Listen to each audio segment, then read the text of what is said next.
हरिओम। ओम श्री गुरुदेवो नमः। किसी का बड़ा सुंदर प्रश्न है आज। बोलते हैं कि पिछले सत्संगों में आपने घड़े को आधार मानकर तत्व की विवेचना की कि जब घड़ा अपने स्वरूप को जान गया, अपने को तत्व से जान गया, उसके पश्चात उसके स्वभाव में क्या परिवर्तन आया। उनका कहने का आशय ये है कि जब घड़ा अपने को तत्व से जान गया तो कैसा आचार व्यवहार करता है। अर्थात जब जीव या एक व्यक्ति अपने को तत्व से जान लेता है, अपने आत्म स्वरूप को जान लेता है, तो उसके स्वभाव, वाणी, संस्कार, व्यवहार में क्या परिवर्तन आता है। एक ज्ञानी कैसे जीता है, उसकी सोच क्या है। कहने का इनके पूछने का आशय ये है कि उसकी सोच कैसे परिवर्तित हो जाती है। भाई जब वो अपने आप को शरीर जानता है तो एक साधारण व्यक्ति जैसे सोचता है, दुखी होता है, परेशान होता है, चिंतित होता है। क्या ज्ञानी जब अपने को तत्व से जानता है तो उसका स्वभाव कैसा होता है, वो कैसे रहता है। इस प्रश्न का उत्तर देने से पूर्व आप एक बार फिर इस बात को समझ लें कि घड़ा यहाँ पे व्यक्तिक अलंकार के रूप में एक उदाहरण के रूप में लिया गया है, पर्सनिफिकेशन किया गया है घड़े का। इसमें बहुत तर्क वितर्क करने की आवश्यकता नहीं है। घड़ा अर्थात एक जीव, जब हम शरीर भाव में हैं तो एक साधारण घड़े के भाव में, घड़े का एक शरीर है, वैसे मैं भी एक शरीर हूँ और मेरी ये कर्तव्य, फर्ज, धर्म, ड्यूटी है, ठीक है। लेकिन जब घड़े ने तत्व से अपने आप को जाना कि मैं तत्वतः क्या हूँ, मैं तत्वतः मिट्टी हूँ। घड़े का भाव है तो क्षुद्रता का भाव है, मैं हूँ और एक दिन टूट फूट जाऊँगा, एक दिन ख़त्म हो जाऊँगा। लेकिन जब घड़ा जान जाता है कि सर्वत्र व्यापक जो मिट्टी है, संपूर्ण पृथ्वी तत्व ही मैं ही हूँ। भाई सब पृथ्वी में मिट्टी तत्व है प्रधानता। तो जब घड़े ने अपने आप को तत्व से जान लिया तो घड़े की जो शुद्धता का भाव था वो समाप्त हो गया। ऐसे ही जब बूंद ने अपने आप को तत्व से जान लिया तो सागर के स्वरूप में आ गई कि जो सागर का तत्व है वही मेरा तत्व है। तो उसके अंदर से दीनहीन की भावना समाप्त हो गई, शुद्धता की। वैसे ही जब जीव ने अपने आप को आत्मस्वरूप करके जान लिया, जब अर्जुन ने अपने आप को आत्मस्वरूप करके जान लिया, तो जो कृष्ण तत्व है और अर्जुन तत्व है, यानी कि ब्रह्म का भाव और जीव भाव मिलके एक हो गए, जीव और ब्रह्म की एकता हो गई। ऐसे ही राजा जनक ने जब तत्व से जाना, अष्टावक्र गुरु के माध्यम से अपने आप को जब जाना तत्व से, तो बोलता सर्वत्र मैं ही तो हूँ। तो ये जो क्षुद्रता का भाव, जीव वाला भाव समाप्त होके और एक व्यापकता का भाव आ जाता है कि मैं ही सर्वत्र हूँ आत्मरूप से। इसको एक छोटे से उदाहरण से और समझते हैं। बड़ा सरल सा सीधा सा उदाहरण है कि जैसे एक मिट्टी का ढेला एक ढेला दिखता है, एक आकार है उसका, एक रूप है, एक रंग है। भाई ढेला है, उसका आकार है, एक उसका रूप दिख रहा है, और ढेला भी अपने आप को ढेला करके ही जानता है। लेकिन जिस दिन मिट्टी के ढेले ने अपने आप को तत्व से जान लिया, अर्थात अपने स्वरूप को जान लिया कि जो संपूर्ण पृथ्वी का तत्व है मिट्टी के रूप में, वही मेरा तत्व है, तो जो ढेला है, ढेले का आकार मिट भी जाएगा, जरा सा धक्का लगेगा, टूट सकता है ढेला, वो बिखर सकता है, समाप्त हो सकता है। लेकिन जिस दिन या जब ये भाव उसने तत्व से ये पकड़ लिया ढेले ने कि मैं मिट्टी स्वरूप हूँ, मैं तत्व स्वरूप हूँ, ढेला बिगड़ भी जाएगा तब भी मिट्टी नहीं बिगड़ेगी, ढेले के मरने पे भी मिट्टी नहीं मरेगी, क्योंकि मिट्टी तो सदैव विद्यमान रहेगी। अब आपके प्रश्न का उत्तर कि जिस दिन घड़े ने अपने आप को तत्व से जान लिया तो उसके स्वभाव में क्या परिवर्तन आएगा।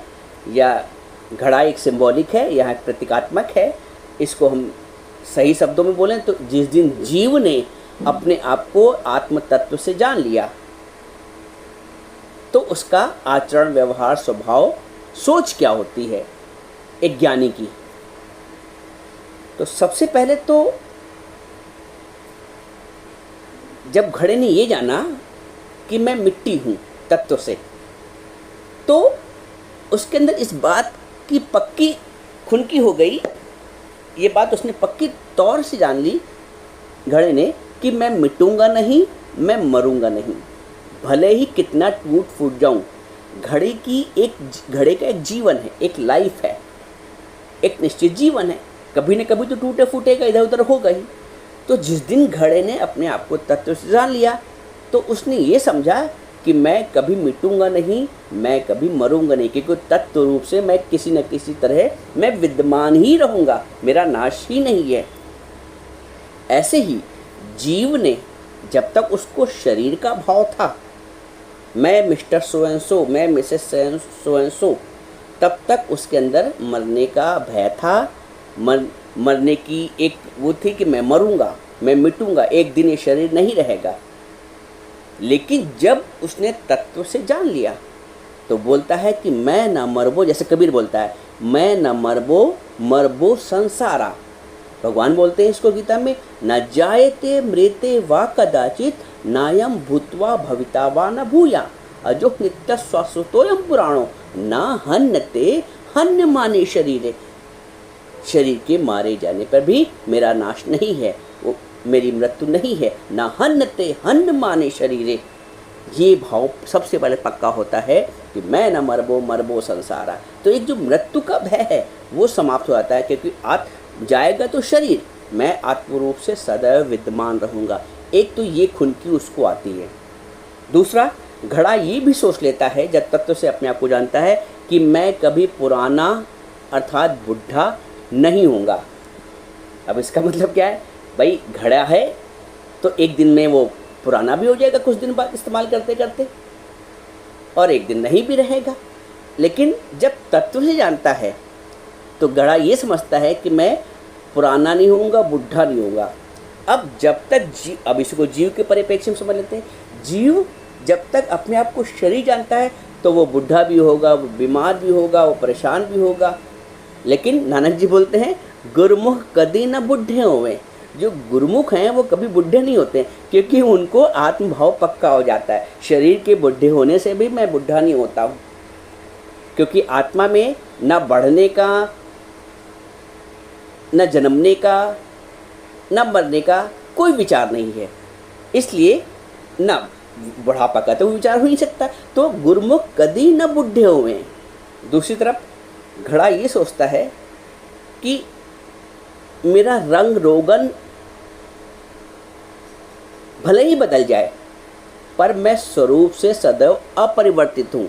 मेरा आज भाई घड़ा नया नया है, उस पर रंग रोगन भी मान लो है, तो वो एक सोचता है कि मेरा रंग रोगन भले ही परिवर्तित हो जाए, पुराना हो जाए, परंतु मैं स्वरूप से सदा अपरिवर्तित हूँ।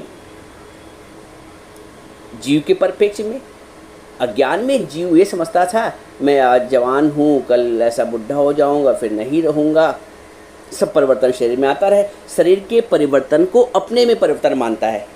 ज्ञान में व्यक्ति या अज्ञान में व्यक्ति शरीर के परिवर्तन को अपने में परिवर्तन मानता है। लेकिन ज्ञान में आने के पश्चात, तत्व से अपने को जानने के बाद वो ये समझ लेता है कि शारीरिक परिवर्तन मेरा परिवर्तन नहीं है, क्योंकि मैं आत्मस्वरूप हूँ। जैसे ढेले, मिट्टी के ढेले ने ये जान लिया कि मैं भले ही तोड़ दिया जाऊँ, मैं भले ही फोड़ दिया जाऊँ, मेरा स्वरूप बिल्कुल बदल जाए, लेकिन फिर भी मैं मिट्टी के रूप में सदैव रहूँगा। इसलिए जब अपने आप को आत्मभाव से समझ लेता है तो वो समझ लेता है कि शारीरिक परिवर्तन से मेरा परिवर्तन नहीं। मैं अक्सर लोग बुढ़ापे में निराश, हताश, थकान वाले हो जाते हैं, लेकिन जो ज्ञानी है वो शरीर के बुढ़ापे को अपने में नहीं मानता है।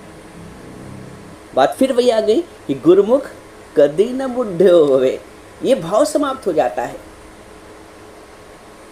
और घड़ा अगर उसका उपयोग हो रहा है या अनुपयोग है, उपयोग और अनुपयोग में सम रहना सीख लेता है। कभी कभी क्या होता है, घड़ा आके घर में रखता है, उसका उपयोग ही नहीं होता है। तो यदि घड़ा घड़े के भाव में होगा तो उसको बड़ा पछतावा होगा कि देखो मेरे को कोई पूछ ही नहीं रहा है, मेरा कोई प्रयोग ही नहीं कर रहा है, तो उसमें एक हीन भावना आएगी। उपयोग और अनुपयोग में सम रहना सीख लेता है घड़ा। अब इसको जीव के परिप्रेक्ष्य में देखिए, जब जीव अपने आप को आत्मस्वरूप जान जाता है, अपने आप को तत्व से जान जाता है, तो जैसे घोड़ा उपयोग और अनुपयोग में सम है, वैसे जीव मान और अपमान में सम रहना सीख जाता है। वो समझता है कि मान हो रहा है तो इस शरीर का हो रहा है, और अपमान हो रहा है तो इस शरीर का हो रहा है। सबहि मान पद आप अमानी, सबहि मान पद आप अमानी, सबको मान देते हुए भी अपना अमान रहता है, मिले अथवा ना मिले। मिलेगा तो शरीर का, और नहीं मिलेगा मान तो शरीर का। मैं तो साक्षी स्वरूप हूँ, मैं देखने वाला हूँ कि फलाना को मान मिला या नहीं मिला। और कभी कभी क्या होता है कि घड़े का तिरस्कार भी हो जाता है। कोई ठंडी मशीन आ गई, फ्रिज आ गई, कोई ऐसा वाटर कूलर आ गया, अब घड़े का तिरस्कार भी हो गया। है घड़ा, उसकी पूछ नहीं हो रही, उसका तिरस्कार हो गया। ऐसे ही कभी कभी व्यक्ति के जीवन में तिरस्कार भी उसको प्राप्त होता है। एक जीव को संसार में तिरस्कार भी प्राप्त होता है, लेकिन उस तिरस्कार को वो अपने में नहीं मानता है, क्योंकि जैसे कहते हैं आत्मा आकाशवत है। अरे आकाश को क्या तिरस्कार करोगे? आकाश का, आकाश में थूकोगे तो आकाश में क्या लग जाएगा? आकाश में आंधी पानी धूल हवा गर्दा कहाँ लग जाएगी? निर्लेप है। वैसे ही वो अपने आप को शब्दों से, किसी के बुरे आचरण से, किसी की बुरी भावना से, अपने तिरस्कार से वो अपने आप को निर्लेप रखता है, क्योंकि मैं आत्मस्वरूप हूँ, मेरा सत्यचित आनंद रूप कोई कोई जाने रे, मेरा सत्यचित आनंद रूप।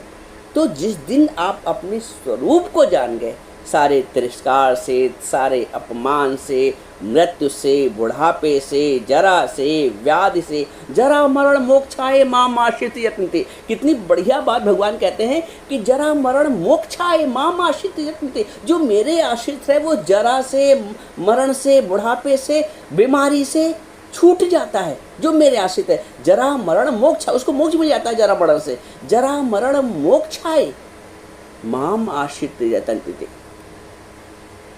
ये है तत्व ज्ञान, ये है आत्मज्ञान। यही जीवन का मनुष्य के उद्देश्य है। मनुष्य सारे कार्य करता है पर ज्ञान की प्राप्ति नहीं करता है। नानक जी बोलते हैं, मानस जन्म पाए के जिन न जानो ज्ञान, खाना पीना भोगना तिनका पशु समान। मानुष जन्म पाके जो प्राथमिक कर्तव्य है, धर्म है, वो अपने आप को जानना है। मानुष जन्म पाए के जिन न जानो ज्ञान, खाना पीना भोगना तिनका पशु समान। अब आप देखिए कितना महत्व है मनुष्य के जन्म का, कितना महत्व है अपने लक्ष्य की प्राप्ति करना। खाली eat drink and be married होने के लिए संसार में नहीं आए। उद्देश्य परम है, परमार्थिक है। सांसारिक उद्देश्य तो गौण है, सहायक है, सेकेंडरी है, लेकिन जो मुख्य है वो अपना वो परमार्थिक उद्देश्य है। तो गुरु हमें हमारे परमार्थिक उद्देश्य को बढ़ाता है। जीवन में सब लोग सांसारिक उद्देश्य के लिए प्रोत्साहित करते हैं, गुरु हमें हमारे परम उद्देश्य के लिए, हमारे परमार्थिक उद्देश्य के लिए हमारा जीवन बनाता है। और ऐसा जीवन बनाता है कि सारे दुख से, मान से, अपमान से, निंदा से, स्तुति से, मरण से, सबसे छुटकारा मिला जाता है।